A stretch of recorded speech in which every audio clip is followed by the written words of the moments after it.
こんにちは。子供怠け者の坊だよ。坊のお父さんだよ。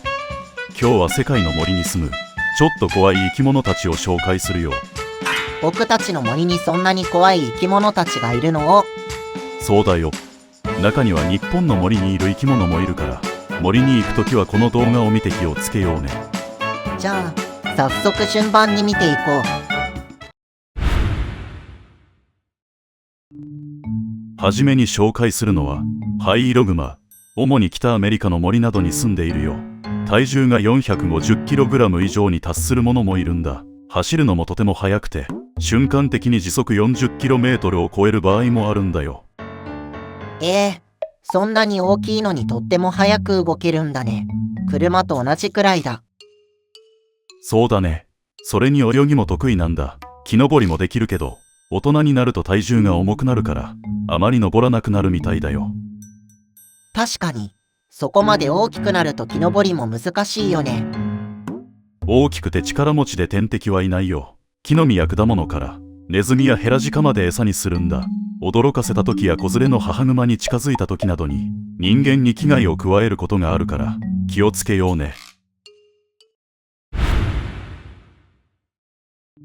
次はインドネシアの森に住むコモドオオトカゲを紹介するよ。とっても大きいトカゲさんだね。僕の知ってるトカゲさんより何倍も大きいや。全長2メートルから3メートル、体重約 70kg にもなるんだ。その大きな体に加えて鋭い爪を持っていて、イノシシやシカなどの大型哺乳類を食べるよ。こんな爪で襲われたらひとたまりもないよね。しかも口の中には強力な毒もあって、噛み傷から広まって死に至る場合もあるんだ。出会うことはなかなかないだろうけど、本当に気をつけないとね。続いてアメリカ大陸の森に住むピューマを紹介するよ。とっても素早くて強い肉食動物で、木の上から獲物を狙うこともあるよ。すごいね。僕もピューマさんみたいに素早く動けたらな。怠け者のようにゆっくり動くのも良いものさ。狩りの仕方は地面に伏せて獲物に忍び寄り、後ろや物陰から瞬発力を利用して一気に飛びかかるというもの。基本的には単独行動で動くようだね。まさにハンターっていう感じだね。続いて紹介するのはワニだよ。鋭い歯と強い顎で獲物を素早く捕まえるんだ。川を泳いでる姿は可愛らしいけど、鋭い目つきと歯がとっても怖いね。噛む力がとても強くて、大きな牛の大腿骨まで簡単に噛み砕いてしまうんだよ。一度噛みついた後、体ごと回転させて獲物を仕留めるデスロールをすることもあるよ。デスロール。なんか必殺技みたいでかっこいい響きだね。ちなみに、口を閉じる力はとっても強いけど、開ける力はそれほど強くないから、口にロープをかければ無力化することができるんだよ。なるほど。だからテレビとかで見るワニさんは口に輪っかがついてるんだね。続いてはオオヤマネコを紹介するよ。ヨーロッパやアジアの森に住んでいて、大きな耳と鋭い爪を持つネコ科の動物なんだ。本当に大きな猫ちゃんみたいだね。主に夜行性で、成長すると単独で生活するようになるよ。発する声がとても小さくてめったに聞かれることがないため、生息地域の調査が何年も不明であるケースも珍しくないみたいだよ。縄張りの範囲が20平方キロメートルから60平方キロメートルにもなることから、一晩に 20km 以上移動することもあるんだって。20km。僕たちだったら何年かかるんだろうね。次に紹介するのはアフリカや南アメリカの森などに住むサソリだよ。1700種以上あって、日本でも沖縄の八重山諸島に2種類生息しているんだ。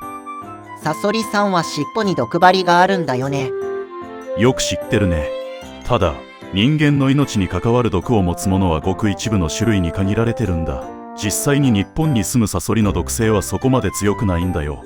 ただ他に挙げた危険生物と比べて小さくて気づきにくいから注意してね。次に紹介するのはアフリカ大陸の森に住むブラックマンバだよ。とっても強い毒を持っていて、一噛みすると量も多い上に回りも早いから、治療しないと死に至る可能性が高いよ。そんなに強力な毒なんだ。つぶらな瞳で見た目は可愛いのに、とっても怖いね。人間を積極的に襲うことはないけど、ブラックマンバが危険を感じると強い攻撃性を示すから、なるべく近づいたり刺激しないように気をつけようね。次は同じ毒蛇つながりで、インドや東南アジアの森に住むコブラを紹介するよ。さっきのブラックマンバとは違って、フードみたいな広がった首が特徴みたいだね。そうだね。コブラも同じく毒を持ってて、噛まれると麻痺やしびれ、呼吸や心臓が止まり、死に至らしめるんだ。もし人が噛まれた場合は、すぐに病院に連絡して救急搬送を受ける必要があるよ。時間との戦いだから早めの行動が大事だね。あとはむやみに近づいたりしないことが重要だね。続いては、北アメリカやヨーロッパの森などに住むオオカミを紹介するよ。日本の森にはオオカミはいないの？昔は北海道のエゾオオカミ、本州などに住む日本オオカミがいたんだけど、今は絶滅しちゃっていないんだ。普段から群れで生活していて、みんなで協力しながら獲物を捕らえるよ。オオカミといえば遠吠えのイメージがあるけど、あれは何のためなの？遠吠えは群れの仲間との連絡、狩りの前触れ、縄張りの主張などの目的で行われ、目的に応じて吠え方が異なると言われているよ。合唱のように共同で遠吠えすることもあるみたいなんだ。へえ、みんなで助け合いながら暮らしているんだね。最後に紹介するのは、北海道の森に住むヒグマだよ。ホッキョクグマと並んでクマ科の中では最大の体長なんだ。